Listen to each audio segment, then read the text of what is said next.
Faith I Live By, a devotional by Ellen G. White.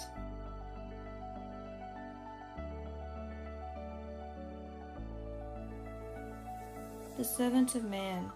Verily, verily, I say unto you, the servant is not greater than his Lord, neither he that is sent greater than he that sent him.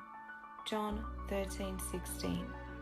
In his life and lessons, Christ has given a perfect exemplification of the unselfish ministry which has its origin in God.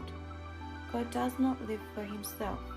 By creating the world and by upholding all things, he is constantly ministering for others.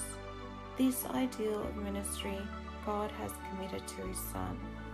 Jesus was given to stand at the head of humanity, that by his example he might teach what it means to minister. His whole life was under a law of service.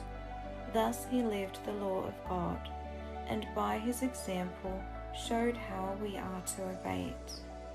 Again and again, Jesus had tried to establish this principle among his disciples.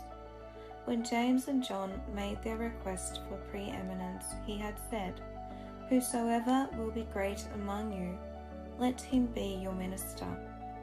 In my kingdom, the principle of preference and supremacy has no place. The only greatness is the greatness of humility. The only distinction is found in devotion to the service of others.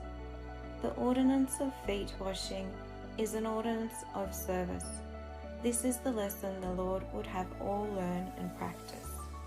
When this ordinance is rightly celebrated, the children of God are brought into holy relationship with each other, to help and bless each other, that his people might not be misled by the selfishness which dwells in the natural heart, and which strengthens by self-serving. Christ himself set us an example of humility. He would not leave this great subject in man's charge. Of so much consequence did he regard it that he himself, when equal with God, washed the feet of his disciples. This ceremony means much to us. God would have us take in the whole scene, not only the single act of outward cleansing. This lesson does not merely refer to the one act.